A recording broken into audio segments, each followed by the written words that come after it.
Hey, what's up you guys? This is UnbiasedStone and I'm here with some tips and tricks on Complex.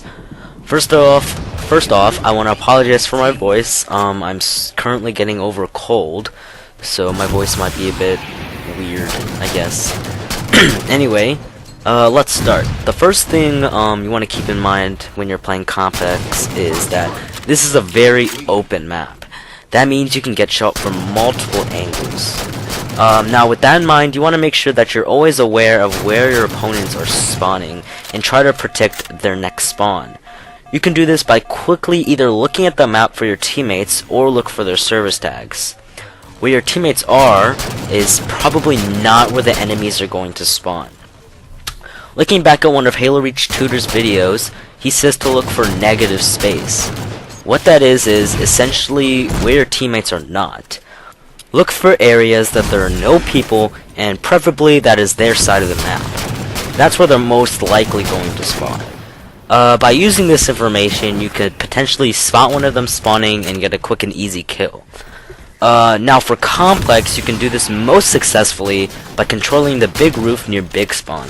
This is where I am right now, and it pretty much allows you to see the majority of the map and offers a great height advantage. Another thing that you can do with this roof is, say you're getting shot at, you can actually move backwards and get out of their line of fire, so, and essentially into cover. Another thing that you want to do, in general, is, predict your enemy's movements. If you can know where the enemy is headed next, you can potentially, get a few shots off before he can get his bearings. You can see I try and do this here to finish off this kill, but he stays behind cover, which is smart, and I'm not able to finish off the kill. And the way to avoid this is by being unpredictable. You don't want your enemies to predict your movements. You don't want them to get a few shots before you. So the way you can do this is by being very random. Now, don't be random by just running in the middle of the map and expecting everyone to, not shoot at you. That's not very smart. But what you can do is, when you're strafing, you can throw in some random jumps in there. You can put a crouch here and there, just to not let your enemy get solid, continuous shots onto you. You want to be very unpredictable. You don't want them to have a very clear area and very clear target. Also, one of the things that I do is, whenever I come around a corner, I throw in a little jump right before I go around a corner. That way, if anyone is there, they won't exactly know where I am. I'll kind of just be in the air for a second, and they're not able to shoot me as fast. So, and I automatically have a height advantage. So, it's pretty plus on that. Anyway, another thing that I want to talk about is team support. You always want to support your teammates whenever you can. Even if that means coming out of cover if you're one shot to help support your teammates. That may seem like a stupid thing to do, but depending on the situation, it can actually be the smartest. And it's up to you to decide what is on the top of your priority list. Most of the time, it should be staying alive and killing other players, but that can change very quickly. For example, if you know that your teammate is in a gun battle, you try to do anything you can to support him. Either throw a grenade or come out of cover to challenge and potentially double team. You wanna try and do that, because there's nothing worse than engaging a battle with one person and having his teammate just pop out the corner and just start shooting you. So yes, you wanna always try and support your teammates. Alright, now let's get game type specific. Right now I'm playing Infinity Slayer, if you didn't already notice. A new thing that 343 implemented into Team Slayer, or Infinity Slayer I guess, is the ordnance drops that you can see on the left near my radar. So as you receive points, not for killing people, but the way you kill them, you see I got plus 15 for a headshot right there. It adds to your ordnance. The actual kill points, those go to the team's total score, so those two are separate. Not sure if anyone needed clarification, but some people were confused. So anyway, what you want to do, if your ordnance is filled, you want to drop that down as soon as you can. So that way, once you drop it down, your ordnance bar resets, you can start getting points for your next ordnance. If you wait to drop it down, the bar doesn't reset, so for whatever kill you receive, you don't get any points, and you can't get another ordnance until you drop the one that you have already, filled up. So the thing about ordnance drops, Halo 4 Tutor mentioned in this video that you want to drop it indoors because it kind of materializes and is a lot less quiet and is not as notorious.